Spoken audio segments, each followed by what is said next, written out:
and you must really say with purpose to be winners in the game. Yeah.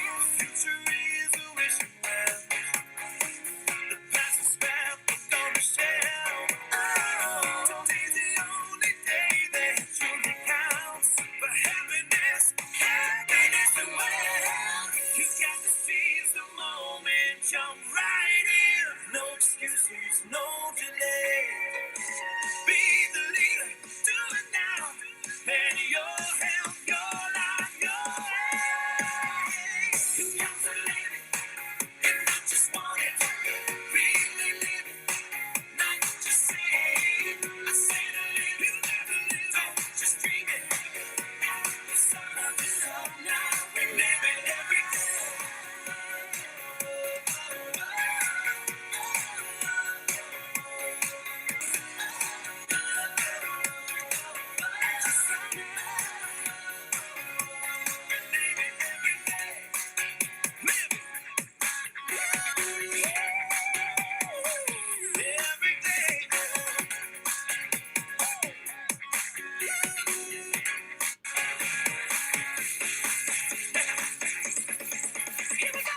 You got to live it, and not just want it.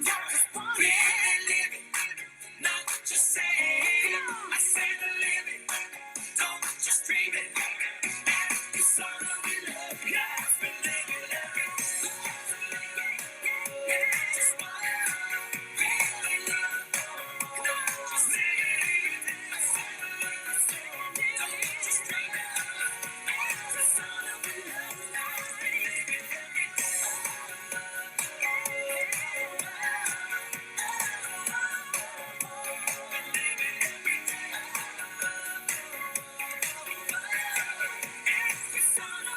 Life and live it every day.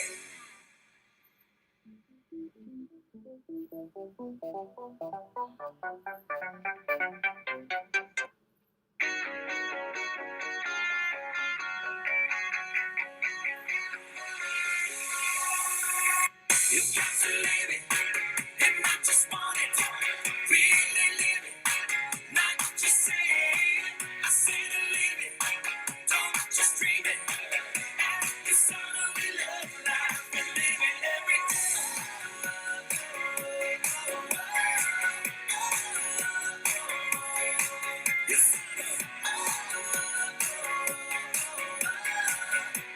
The son of we love life and live it every day.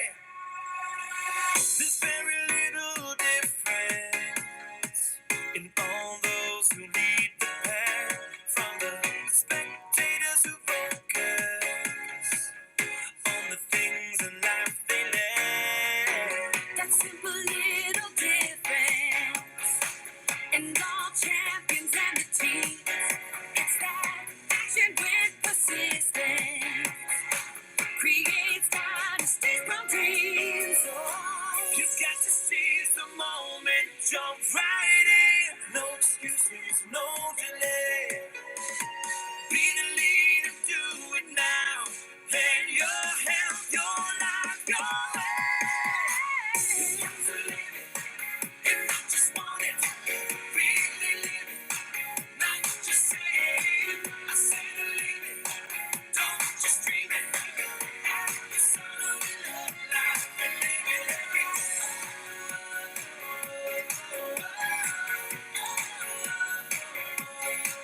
The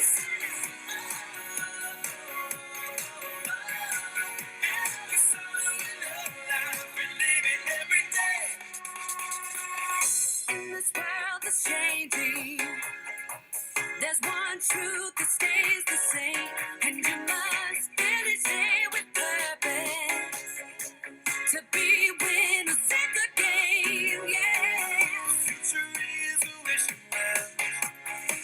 The past is spent, we're gonna share. Oh, today's the only day that truly counts. For happiness, happiness and wealth. You got to seize the moment, jump right in. No excuses, no delay. Be the leader,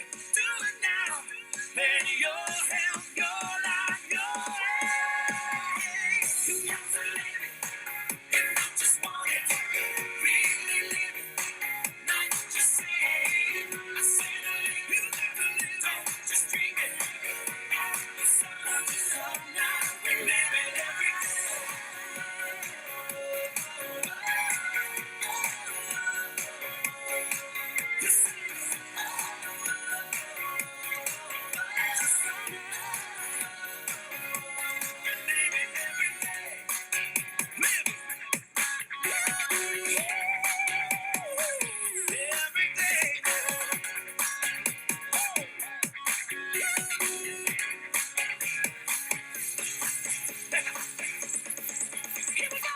You got to live it, and not just want it.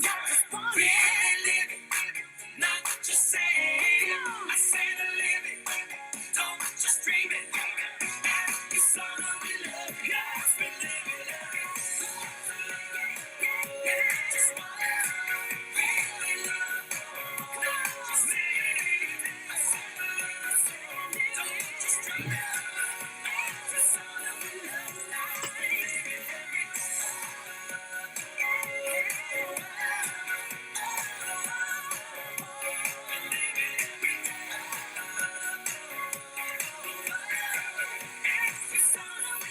life and live it every day.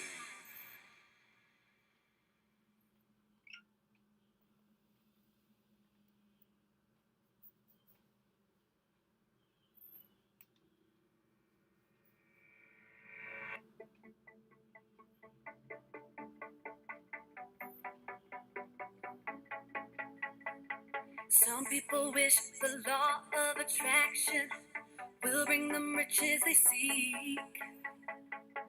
They imagine with no satisfaction, day after day, week after week. There's something missing, something so rare, something we're better today. Law of attraction is all about action, choices you make every day. You can think it, declare it, promote it, and sell it. But when you believe it, give it, do it, live it. You got what it takes to win. That's why we're L-I-V-E-N-G, living free. Nothing to stop us. We're L-I-V-E-N-G, living free. Living free.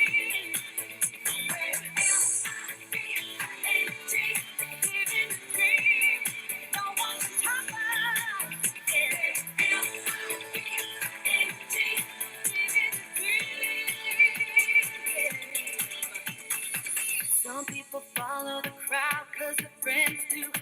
Safety in numbers, they say. Find it takes effort and courage to break through. A price that they're not willing to pay. But the one to succeed have a war not a need, and that war keeps them rising above.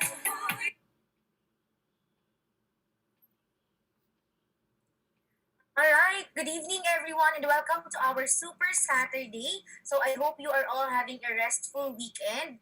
Pero diba, isingit muna natin itong pag-uusapan natin ngayong gabi. So I am Mariel Perile and I'm one of the corporate pharmacists of USANA Philippines. And meron tayong guest speaker ngayong gabi at ipapakilala ko siya sa inyo in a bit, diba? So ano ba yung pag-uusapan natin today? We'll be talking about conquering food cravings na papanahon ito, di ba? Actually, hindi naman kasi nawawala talaga sa panahon ang pagkain. Palagi ang uso. So, in our everyday lives, parating may pagkain. Pero, pag-uusapan natin, ano ba yung tinatawag natin na food cravings, di ba? At masasabi ba natin na sumusobra na ba tayo sa pag-crave? Or normal lang ba yung pag-crave natin ng mga pagkain, di ba? So, yan yung pag-uusapan natin ngayong gabi. At right after siguro ng train na ito, sana magkaroon kayo ng new insight, di ba, about food cravings. But before we start, I would like to remind everybody about our USANA Philippines Grand Celebration, which will be happening on February 7, 2020. So this would be at 8 o'clock p.m. to 12 noon for our EM session and 1 o'clock p.m. to 3:30 p.m. for our PM session. So kung hindi pa kayo nakakabili ng tickets nyo, so grab it now habang may supply pa tayo ng tickets. So it costs 350 pesos yung single ticket natin. And kung gusto niyo naman yung bundle, syempre mas makakapura kayo dito kasi mayroong free one ticket kasi that is 10 plus 1. So that amounts to 3,500 pesos. So hindi pwedeng mag-share-share ng ticket kasi may unique code na isi-send sa inyo para makalagin kayo sa ating grand celebration. So grab your tickets now for our Gisana Philippines grand celebration. Alright, sa mga hindi nakakapanood sa ating Zoom meeting, di ba? Doon sa mga nahihirapan makapasok sa Zoom or malaki daw kasi yung data cap na kinakain ng mga Zoom meetings. So this is also streamed via Facebook Live sa ating group na yung Sana Philippines Promotion Launch. So pwede kayong doon manood or pwede itag or i-comment ninyo yung mga people you wanted to watch this Super Saturday training all about conquering your food cravings. So ano nga ba ang food cravings, 'di ba? So pag-uusapan natin ngayon, syempre, food cravings, what are the most addictive foods, alin ba yung madalas na kinikrave natin at gustong-gusto nating kainin. We will also be talking about the crowd's favorite, SODA or soda, 'di ba? So, alam na alam natin na kapag may meals, 'di ba, dapat meron ding soda kapartner na 'yan ng pagkain natin and overcoming those cravings. Siyempre, kung i-discuss natin ano-ano ito, paano naman natin malalampasan itong mga cravings na to and how do we win the battle against food cravings. So, syempre, dahil may mga learnings tayo ngayong hapon. So, ano ba yung food cravings? So, yung food cravings ba, minsan yan yung gustong-gusto talaga natin yung pagkain, gustong-gusto natin siyang makuha. 'Di ba pag naamoy mo yung certain smell, 'di ba ang bango-bango, ang sarap-sarap, parang kahit busog ka, gugustuhin mo siyang kainin. So, minsan sisisihin mo pa yung stomach mo eh. Sabihin mo, ano ba yan, kakakain lang natin, full na full ka naman, pero bakit gusto mo na namang kumain? So, actually, wala siya sa stomach natin. It's in our brain. Kasi yung brain natin, may mga nire-release yan ng neurotransmitter. And later on, i-discuss yan sa atin ng ating guest speaker. And of course, itong food cravings na to, scientifically proven ito. No? So, hindi lang siya basta-basta na naisipan natin, ay, parang gusto ko noon, parang, ay, wala lang, hindi naman yan totoo, di ba? So, it is scientifically studied and scientifically proven. And ano ba yung mga nagtitrigger sa food cravings natin? And to discuss more about this, di ba? So, papakilala ko na sa inyo, syempre, yung speaker natin ngayong gabi. So, our speaker is a double board certified in nutrition and medicine. He finished his undergraduate studies at the University of the Philippines, Los Baños, and his Doctor of Medicine degree at the La Salle Health Science Institute in Dasmariñas. A top-tier five-star physician, he eventually ventured into primary care practice with the goal of making his patients understand the disease they were having. He then specialized in lifestyle medicine, passing the diplomat examinations under the International Board of Lifestyle Medicine with flying colors after emerging as the top one examinee in February 2020 for the Philippine cohort. A formidable and sought-after speaker, he has been visible in the past few months through television and digital TV guestings left and right. Seeing the need for the spread of real education in nutrition and medicine, he eventually became a social media influencer, now having at least 60,000 subscribers in his YouTube channel as he speaks of facts in nutrition and medicine. Di ba vlogger yung aking speaker tonight? So, in his so-called past life, he was a TV, film, and theater actor and a book author. He is now a diplomat of the Philippine College of Lifestyle Medicine and the International Board of Lifestyle Medicine and international affiliate of the Academy of Nutrition and Dietetics. So let us all welcome our speakers this evening, Dr. Mark Dexter Makalintal. Hi, Doc Dex! Hi, hello. Yan, nakikita niyo ba ako? Yes, So, nakikita magandang ka gabi po. namin, Bersinyo. So, before we start, batiin mo naman muna yung mga viewers natin dito sa Zoom and sa Facebook Live natin. Yan, hello. Magandang gabi po sa inyong lahat, sa lahat ng mga tagapanood natin dito sa Usana, Philippines. At magandang gabi po sa mga guests natin at sa mga, syempre, sa corporate. No? Maraming salamat po for having me. Hello, hello, Edna. Ayan, di ba, Doc? We are very privileged to have you tonight sa Super Saturday Training. But can you tell us more about lifestyle medicine? Ano ba yung tinatawag natin na practice about lifestyle medicine? Okay, lifestyle medicine kasi. So it is the branch of medicine na actually matagal ng panahon na mayroon ito eh. Our counterparts from the States are very much advanced na nga kung tutuusin. sa states, they are treating lifestyle diseases with lifestyle medicine. So in lifestyle medicine, we use food as medicine. We use exercise, we use movement, we use stress management, and we use vices management to counteract these lifestyle diseases. Kasi maraming mga sakit ngayon actually ang nagmumula sa lifestyle natin. So kaya nga tinawag na lifestyle diseases yung mga diabetes, hypertension, cancer, stroke, left and right, which are actually plaguing the country right now, actually plaguing the world right now. Kahit meron tayong pandemic of COVID-19, we have to remember that we also have a pandemic of lifestyle diseases. And these pandemic of lifestyle diseases are actually plaguing everyone. So, kung isipin mo, no, yung mga tao na mayroon na nagkakaroon ng COVID-19 severe type, no? Sila usually yung mayroong mga comorbidities. Okay, ano yung mga comorbidities? Yan po yung mga hypertension, diabetes, sakit sa puso, sakit sa baga, na kung totoo sila yung nakuha lang naman talaga natin sa ating mga uri na pumuhay. So in lifestyle medicine, we address your lifestyle diseases po. Alright, diba, para talagang lifestyle modification ito, no? So, akala ko yung pandemic natin, COVID-19 lang eh. Pati pala yung mga lifestyle diseases, may pandemic din tayo right now. So, Doc, bilang ito yung ginagawa mo as a lifestyle medicine doctor, paano ba yung isang araw mo? How is a day of Dr. Dex Makalintal? Okay, depende sa araw, no. On a regular day, on a regular day, I wake up at around, say for example, 7 a.m. and then I do my workout. No, syempre kinakailangan may workout ka, and then after that, you go, nag-aayos ka, kakain ka, and then you go to the clinic. No, in my case, ang clinic ko nasa ilalim lang ng bahay namin. And then after that, no, when I see patients, yung mga pasyente natin ay usually sila yung mga marami ng mga gamot, marami ng mga doktor, marami ng mga sakit, at hindi na nila alam po saan sila pupunta.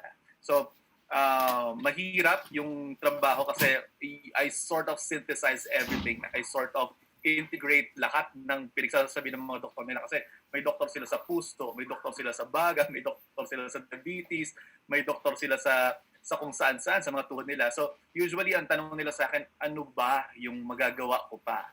Ganyan, no? So, kasi hindi naman talaga pinanganak ang isang tao na puso lang. Hindi naman pinanganak yung tao na baga lang. Walang taong pinanganak na mata lang. Pinanganak po kayo na buo. So, titingnan ko kayo na buo. So, yan yung ginagawa ko. And then, usually, no, kapag ka naman ibang araw, like for example, a Friday, no, usually kapag ka Friday is my media day. So, what do we mean by media day? Usually, I upload videos on my YouTube channel. It's now 100,000 subscribers.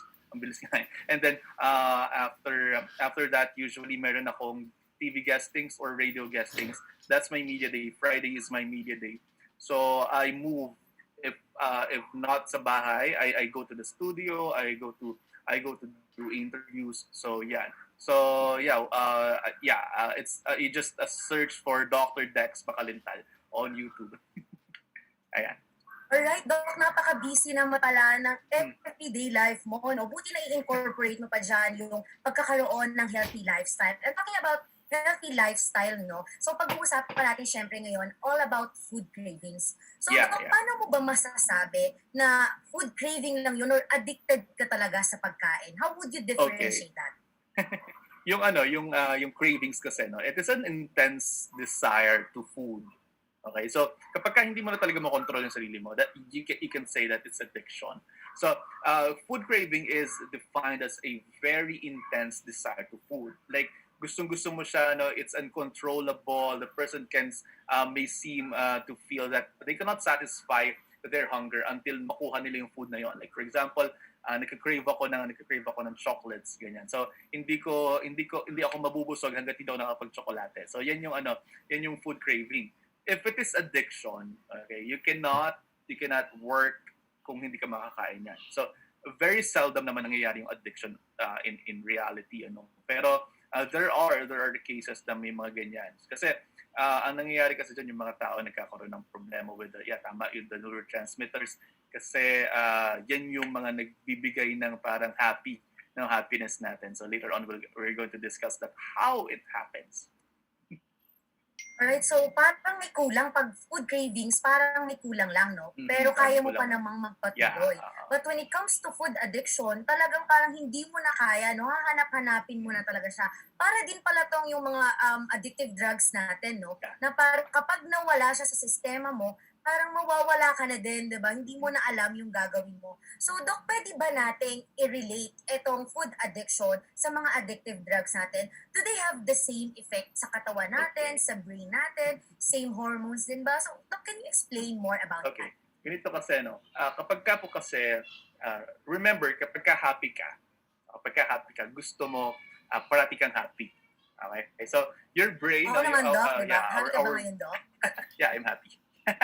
our brain kasi works on what you call neurotransmitters, and our brain works on the happiness. Okay, so if you're happy, you tend to want that to na pabalik-balik, no? So yan yung tinatawag na behavior. So sa behavior ng tao, kapag ka meron kang meron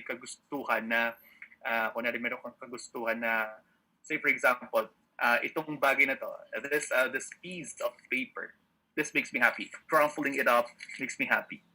So I'd want to crumple it lagi, parang ganyan. So yeah, ASMR.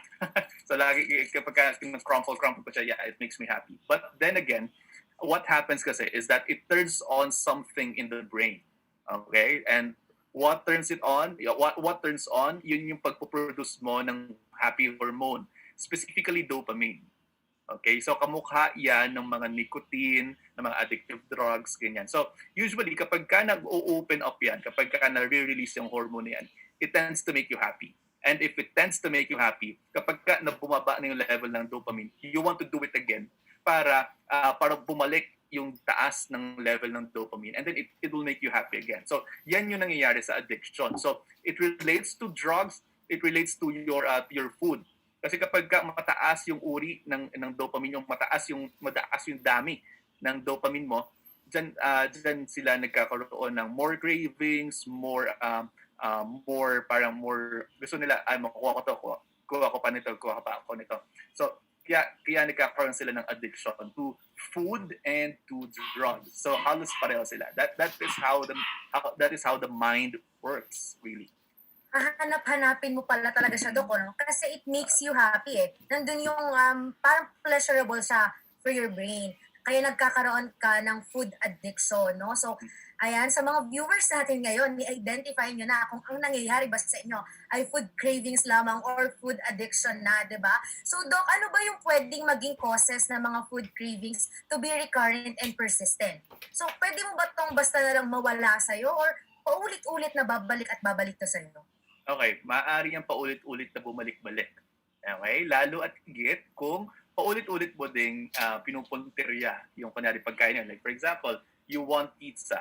Okay, pizza makes you happy. What happens here is that people tend to have relationship with food. Okay, we have to know that people tend to have relationships with food. We actually form relationships with the food that we take in. No, parang ikaw na rin, yung jowa mo, ganyan. Dok, wala ako niyan, Dok. Wala pala. Single daw, si Miss Mariel. Ayan. If for example, hinahanap-hanap yung bagay na yan, no? You tend to form a relationship with that food. Same goes if it becomes parang detrimental to your health. Like for example, kapag isang bata, tingnan mo kapag yung isang bata, binigyan mo ng sili, no? Tapos nilagay mo yan sa saging.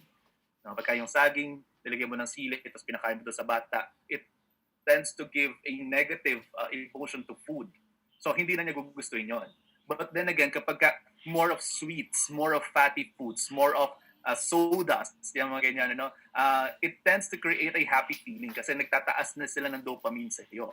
So you tend to get more pleasure from it. And if it's more pleasurable, again, the dopamine goes high, the neurotransmitters go high, at kapag nagkaroon ng ganyan, what happens is that yung mga tao, nagkakaroon talaga sila ng addiction to food and they crave more kasi pleasurable nga yon sa atin. So, mas nagiging ganyan, mas nagkakaroon ng problema sa ganyan in the long run. Hindi naman agad-agad yan, no? Again, in lifestyle disease, no?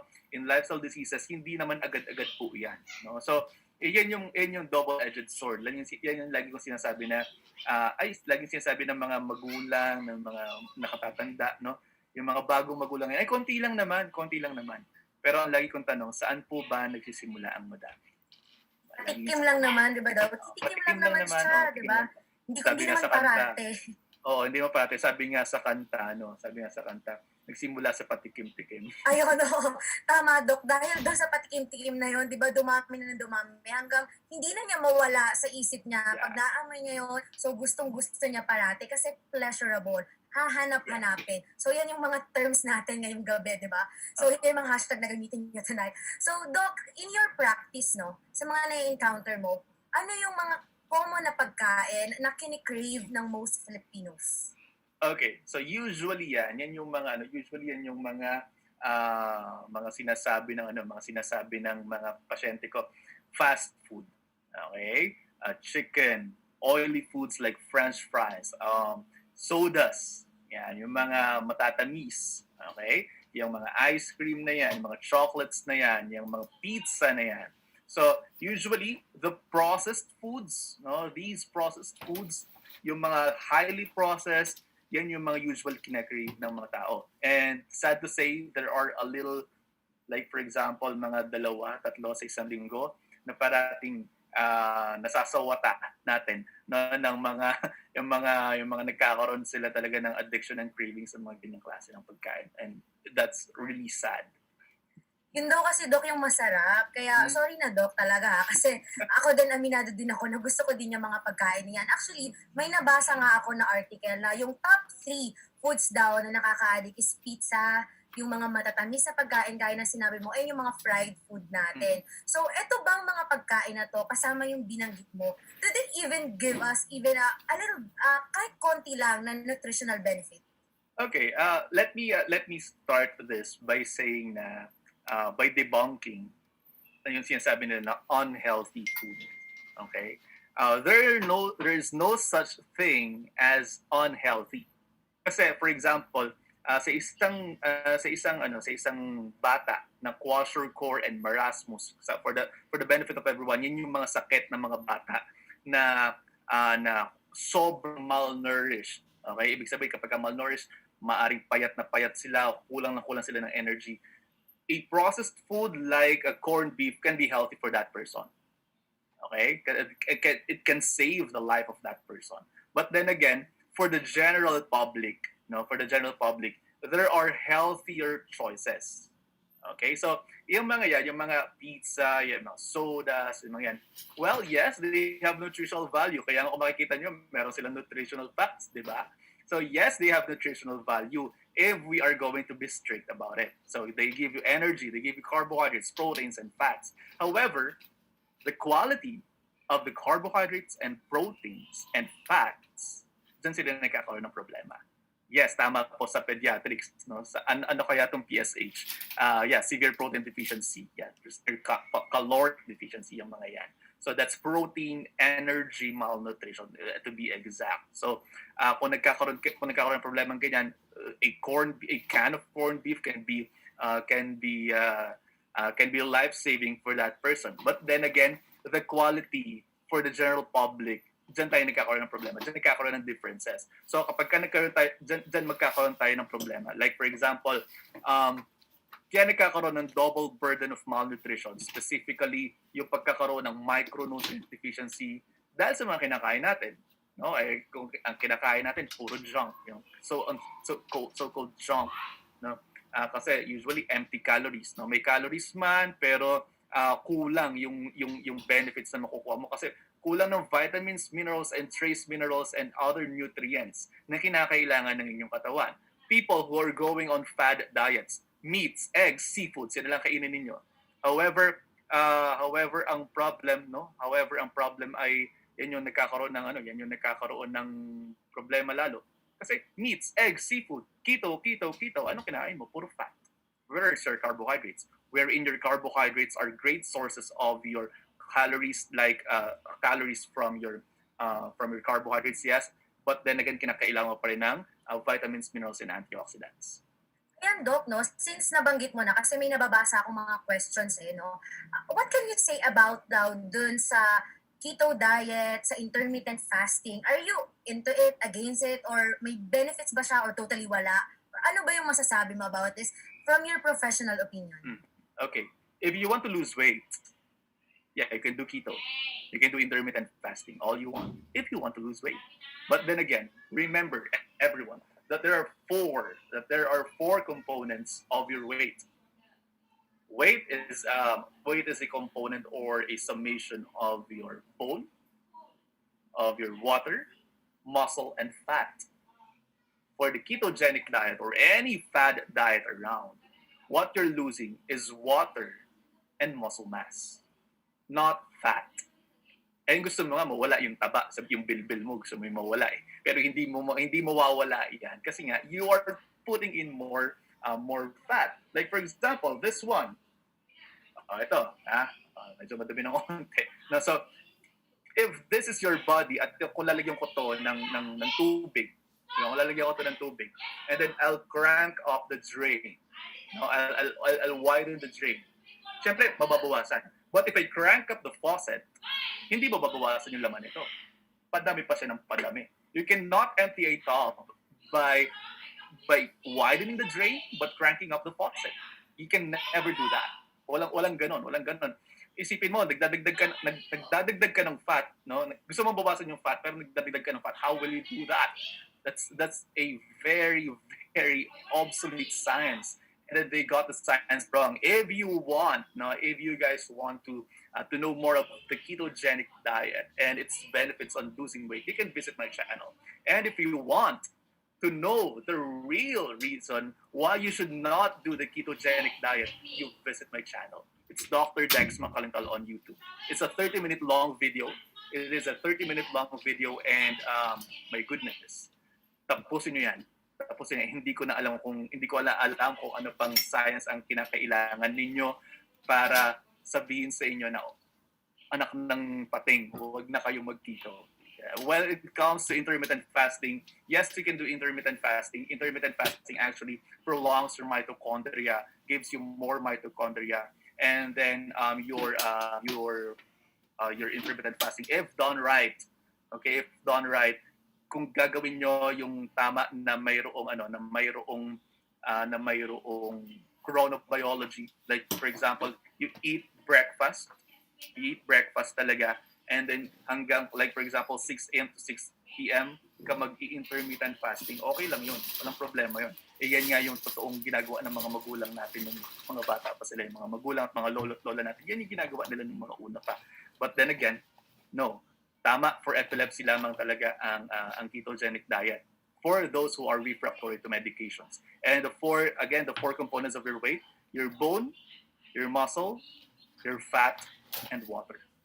Okay, Yeah, bone, thank you so much, Doc. fat, water, and muscle. Very informative. Yung sobrang informative na ng Super Saturday natin ngayong gabi. So, ayan. So, binigyan lang tayo ni Doc ng konting idea about ketogenic and intermittent fasting. So, panoorin nyo yung kanyang video sa YouTube kung gusto nyo malaman pa about sa ating intermittent and of course dun sa ating ketogenic diet. So, going back, Doc, sa food cravings natin, So, napapag-usapan natin kanina yung mga pagkain na minsan beneficial siya for some population and for general public, doon nagkakaroon ng problema.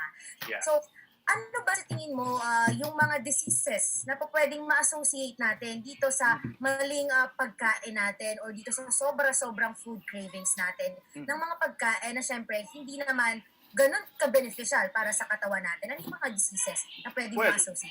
If you take a look at the foods na most addictive, sabi nga sa science natin, no? Sabi nga sa research, no? Sinasabi, food like pizza, sweets, and then fried foods. Kung makikita mo yan, all of these are fatty foods. All of these are very sweet foods, which can then turn, in the long run, no? It can form plaques on your blood vessels. It can give you high amounts of sugar. So, alam nyo na yan, hypertension, sakit sa puso, diabetes, stroke, cancer, and all that.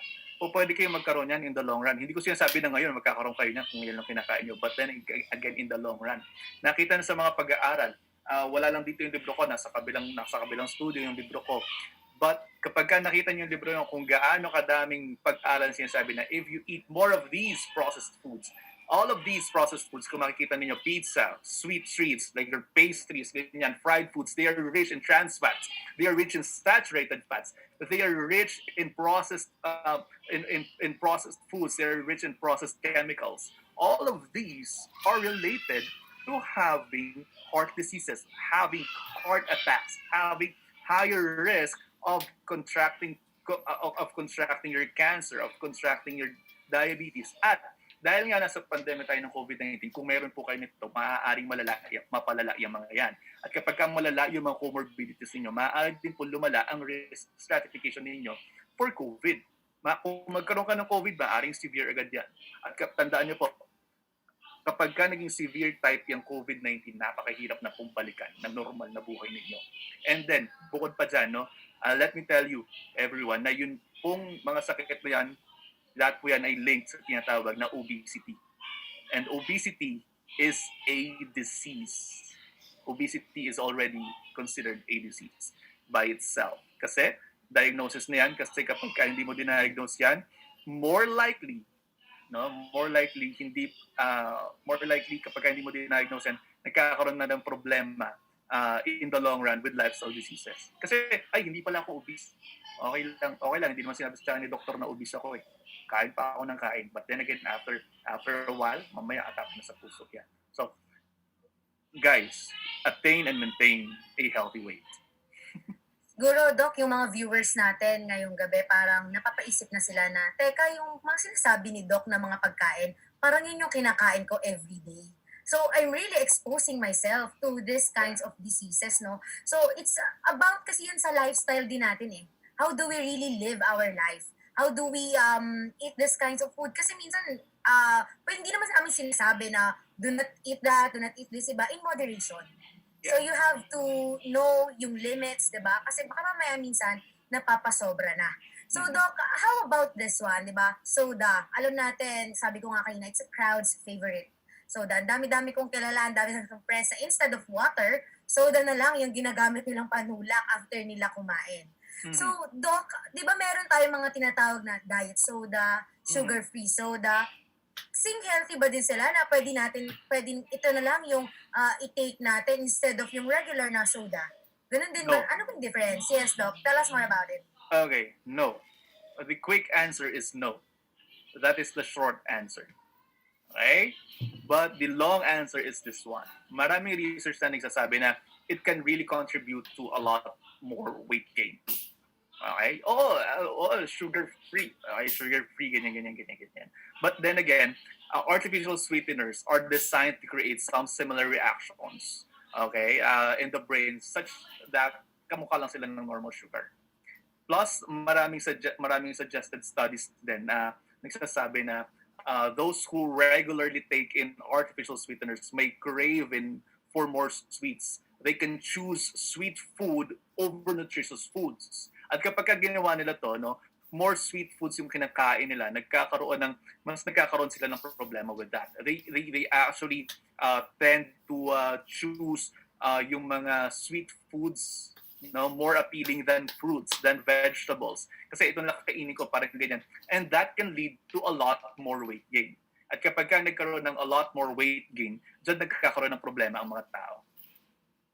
Alright, so ayan guys, you really try. Hindi porke sugar-free yan, hindi porke diet soda yan, pwede nyo na yung araw-arawin or pwedeng ipalit nyo na yan sa water ninyo, di ba? It's still sugar, may artificial sugar pa rin, and nako-contribute siya sa weight gain. So Doc, kasi napansin ko lang din, one observation that I've noticed is that this processed food or yung mga junk food na to are way more cheaper compared to eating fresh fruits and vegetables. Do you think this kind of situation affects how people choose their food? Well, yeah. Totoo yan. Kasi, nasa nasa mga kumpanya yan eh. Isipin mo, babaan mo yung presyo mo. Pag binabaan mo yung presyo mo, maraming kukuha niyan. At kapag binabaan mo yung presyo mo, maraming kukuha, maraming revenue. So it's a simple math.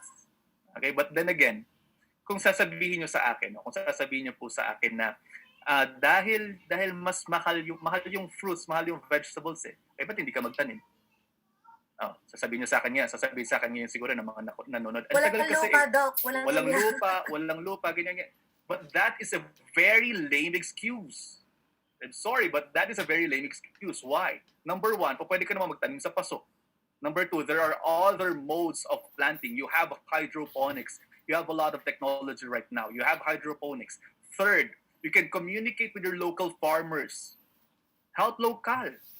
Bakit mamahal yan? Bakit hindi mamahal yan? Kasi mula dun sa lupa, dadali ng farmers sa market. At sa market, meron pang middleman. Okay? Meron pang middleman, okay? And then yung middleman, magdadagdag pa sila ng presyo. At yung presyo ng middleman, dadagdagan pa ng mga kumpanya. At kung sasabihin sa akin na nagdo-dorm lang po ako, nag-apartment lang po ako, my goodness, meron po tayong hydroponics. Okay? You don't even need soil for that. You only need water for that. You don't have water at home? Okay, you buy water. It's as simple as that. Okay? If you want to be healthy, you have to be resourceful. So yun lang yun, you diba? have to be resourceful. Oo, maghanap ka ng ways on how do you find yung mga cheaper alternatives para sa kinakain mo, di ba? Oh, and to be frank about it, no, maraming tao ang nagsasabi na, Dok, kasi bakit ako magve-vegetables ganyan? Kung magtatanim ako, it can take days, it can take weeks. Now, kung nagtanim ka noong February last year, sinabi ko, no, kung nakinig po kayo, no, sa mga radio interviews ko, usually tinatawanan ako ng mga announcers, tinatawanan ako ng mga hosts. Diba? Kapag kasi sinabi ko na magtanim kayo ngayon. Kasi people, specifically Filipinos, have no foresight. Okay? What happens is that we are more of quick fix to everything. Kaya pati pagkain natin, quick fix lang, then instant din yung gusto natin. But then again, if you take a look at it, kung napanood nyo yung mga interviews ko last February, sinabi ko sa mga interviews ko, sa mga interviews, radios, TV shows, sinabi ko sa kanila na magtanim po kayo. Try nyo na magtanim kasi this can take a long while, itong pandemya natin. Tinawanan na nila ako. But then again, kung nagtanim kayo noong February, inanim mo na yan. May bunga na ngayon. May bunga na yan. Inanim mo na yan. Ngayon, mas sustainable na yan. Hindi ka na magre-reklamo kung bakit mahal ang sili. Baka meron kang sili ngayon. Baka nga pinagkakakitaan mo yung sili. Diba? Baka nga pinagkakakitaan mo na yung kamatis. Now, if today, hindi ka pa rin magpa-plant, whatever it is that you are thinking of about planting, whether it is planting plants or planting or investing on yourself and on your business, well, it can take a while. It can take a while, but then again, it can boom. Take this opportunity, everyone. Take this opportunity to plant, because that plant right now, that little seed, can be a tree in the near future. And you can reap, no? Pwede mo na makukuha yan dyan. Diba? So, yan yung dapat nating iniisip ngayon. We don't do shortcuts. We don't do instant lang. Walang instant sa buhay, mga kapatid. Ang meron po sa buhay natin is to plant, investing, and then you really plan to fail kapag hindi ka nag-plant.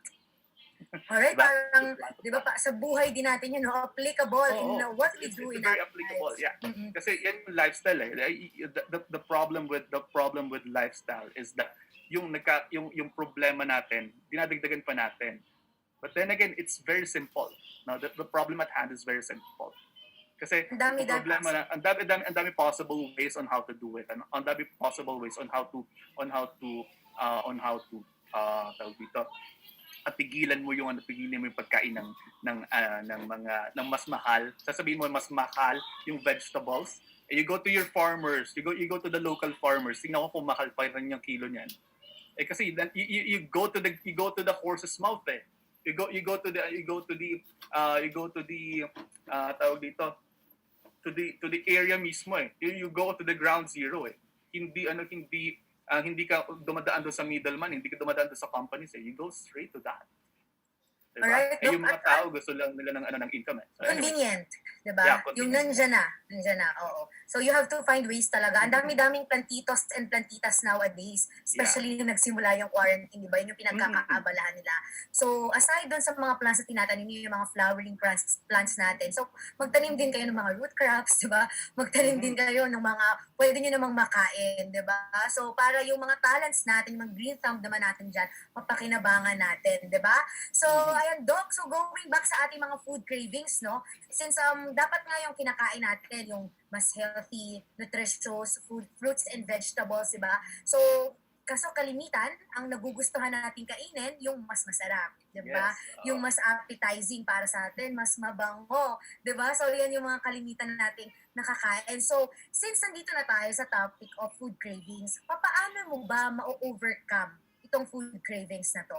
Ano-ano yung mga ways na pwede mong isuggest para ma-overcome nila itong food cravings? Well, it comes with your behavior.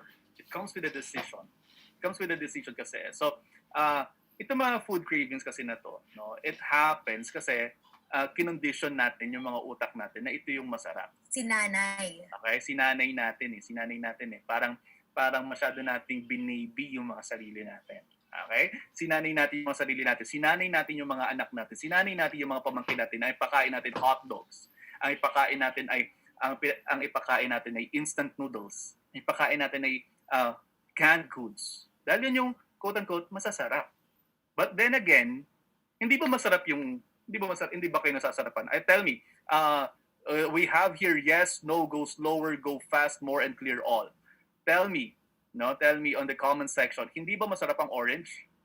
Hindi ba masarap ang apple? Hindi ba masarap ang patatas? Hindi ba kayo nasasarapan sa lettuce? Hindi ba kayo nasasarapan sa grapes? Dahil kung hindi kayo nasasarapan sa grapes, hindi kayo nasasarapan sa mga ganyan, I will rest my case.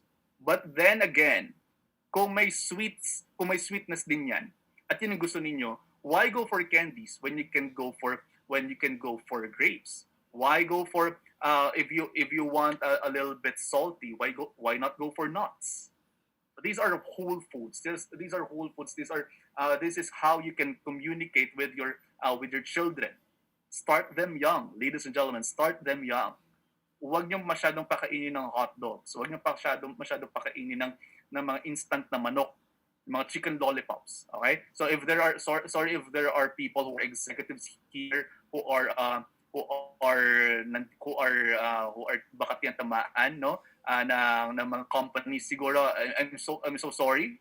No, I don't mean to demean your companies. However, it's just that it is sad that people are having lifestyle diseases because of these types of food. Okay? Milk tea, for example. Diba? All of these are businesses. Wala namang masama sa business eh. But then again, we have to take note, of course, kung ano yung mga pinapakain natin sa mga tao, sa mga bata. Kasi lagi sinabi na nga nung mga ninuno natin ang pag-asa ng bayan na yung ating mga kabataan. History repeats itself. So paulit-ulit din naman, no? Kabataan ng pag-asa ng bayan, naging bata din naman yung mga leader natin ngayon, di ba? Naging bata din naman yung mga naging bayani natin. But then again, paulit-ulit pa rin tayo na pinapakain natin yung more of instant foods. But pwede po natin i-curb yan. It's more of behavior. It's more of self-discipline. It's more of nutrition. Take more of a whole food plant-based diet. Hindi ko sinasabi na maging vegan kayo. Sinasabi na maging vegetarian kayo. Ang sinasabi ko, you can take more of a whole foods. 80% of the time, you eat more whole foods. Ano yung mga yan? Fruits, vegetables, whole grains, nuts, seeds, legumes. And then the other 20%, you can do your animal products. You can do processed red meats. But then again, hanggat maaari, huwag. Okay? Hanggat maaari, you go for wild, or you go for fish, you go for poultry, which are native. Okay? Yung mga processed na yan, yung mga process na yan, mga 3-in-1 na yan, di ba? Mataas yung sugar content talaga niya mga yan. Yung mga milk tea na yan, di ba? Yung mga coffee shops na yan, di ba? Ang mamahal ng kape when in fact you can go to your nearest local farmer, go for kapeng barako. Di ba? You support local. Sa Batangas, Doc. Okay? Madami. Yeah, oo, madami. And then you do physical activity also. You do physical activity as well. 30 minutes a day, 5 times a week of moderate intensity exercise, you go for it. Okay? And then if on pharmacologic intervention, yan, diyan na papasok yung kung maaari pumasok diyan yung mga yung mga meds natin, no? Pero hindi na ako magbabanggit ng medications kasi mga regulated yung mga yan, regulated yung mga Pa-consult na lang daw kayo kay Doc. consult na lang kayo. But then again, ako, for me, hindi ako masyado nagbibigay ng meds sa ganyan kasi there are side effects and we are aware of that. But then again, kung makikita po natin, yung mga lolo at lolad naman natin, walang mga ganyan. Okay, ang kinikrave pa nga nila ay talbos ng kamote, bayabas, yan yung mga kinikrave ng mga lolo at lola ko dati. But then again, ang kinakailangan po nating maintindihan, ay yun po mga cravings niyan, all of these can be reversed. At itong mga cravings po natin na to, this can be detrimental in the long run. At kapag pumasok na yung mga sakit sa ating mga katawan, diyan tayo magkakaroon ng problema. Diyan napapasok yung pagsisisi. Kapag ganyan, mas nagkakaroon ng problema, no? So may tanong dito from Jasmine Tracy, vegetarian po ba daw? Hindi ka po ba magiging unhealthy? Hindi naman. There are vegetarians who are very much healthy. If you watch the Game Changers, the movie Game Changers, or the documentary for that matter, hindi sila unhealthy. They are in fact athletes. There are in fact athletes who are vegetarian or even vegan. Vegetarian is different from vegan. No, so and then it's yes, the Game Changers is a paid movie for advertisement. But then again, okay naman talaga yun. Totoo naman ginagawa na. Arnold Schwarzenegger. Look at Arnold Schwarzenegger, who was a bodybuilder, diba? He's vegan. Actually, he's not vegetarian. He's vegan. So mas malaki, no? What the Health on Netflix? That's good. That's a good suggestion, Ronil, no? And then also Forks Over Knife, mga ganyan. Okay.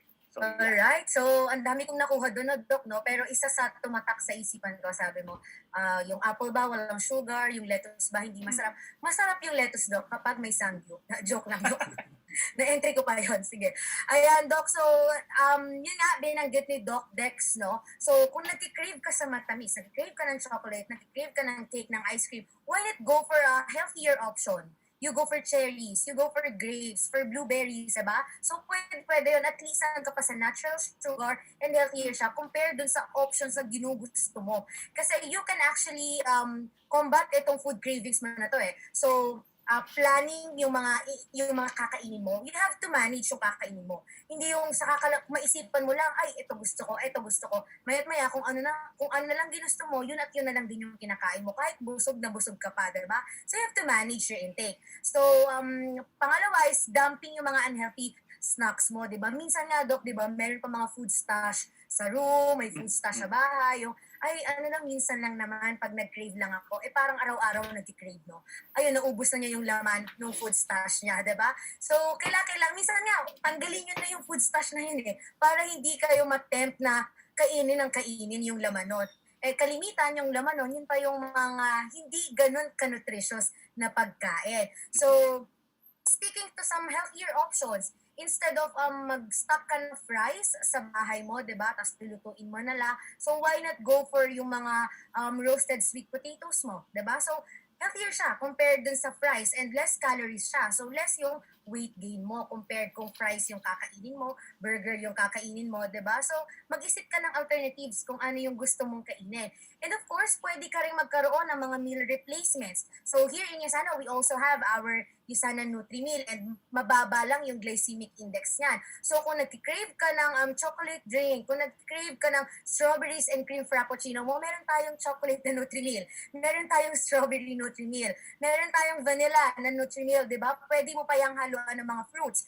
Like, pwede mo lagyan ng banana, pwede mo lagyan ng strawberries. So, it's just a matter of choice talaga di ba? It's a matter of choice kung ano ba talaga yung kakainin mo or will you go this way or that way, di ba? So, alin ba yung susundin mo? Yung food cravings mo or yung katawan mo na gusto niya maging healthy siya, di ba?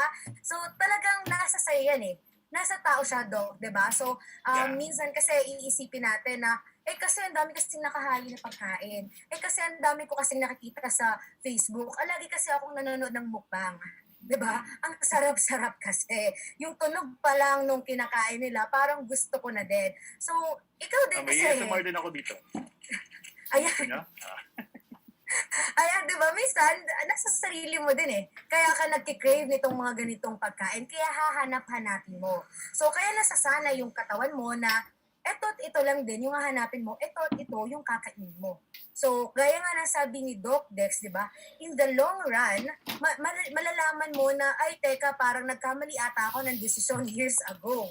Hindi pala dapat ganito yung ginawa ko. So, parang yung katawan ko na yung nagsasuffer today. So, kung may gagawin kayo right at this moment, yung gagawin nyo dapat, your future self will thank you for that.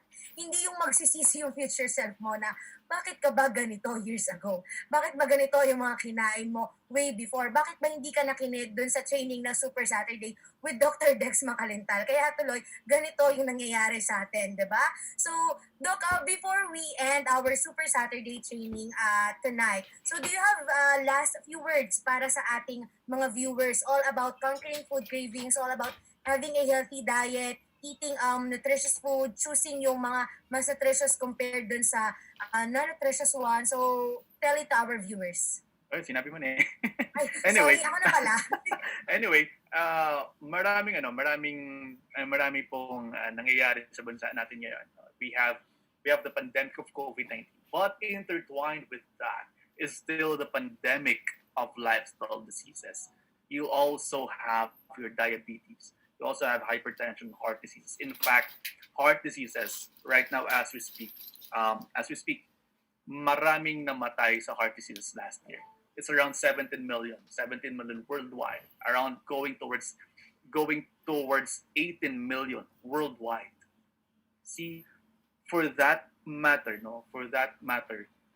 marami pa rin ang namatay sa heart diseases kaysa sa COVID-19. But then again, papapansin niyo, it's very much intertwined. Marami pa ring mga tao ang hindi naniniwala sa COVID-19. Marami pa ring mga tao ang hindi nagsusuot ng mga masks. Marami pa ring mga tao ang sinasabi na kumain na lamang kayo ng meats, eggs, seafoods. My goodness, ladies and gentlemen, all of these processed foods, all of our cravings for highly processed red meats, highly processed foods, very sweet food stuff, very processed pastries. Lahat po ng ito ay maaaring magdulot ng sakit sa puso, maaaring magdulot ng heart disease, maaaring magdulot ito ng hypertension, diabetes, and down the line. At kapag tinamaan kayo ng COVID-19 na wag naman sana, mas severe po ang tama niyan. So, as much as possible, choose the lesser evil. Okay? Kasi the world is full of evil foods right now. Well, there are lesser evil. Okay? There are a lot of lesser evil foods. Like for example, kung hindi mo talaga maiiwasan na mag-fast food, you go to the plant-based. Okay? Instead of going towards the meat-based, you go to the plant-based. If you're eating on a restaurant, and ito na lang yung gagawin. Ito na lang, sa restaurant na to ako kakain. You go for something that is more of plants.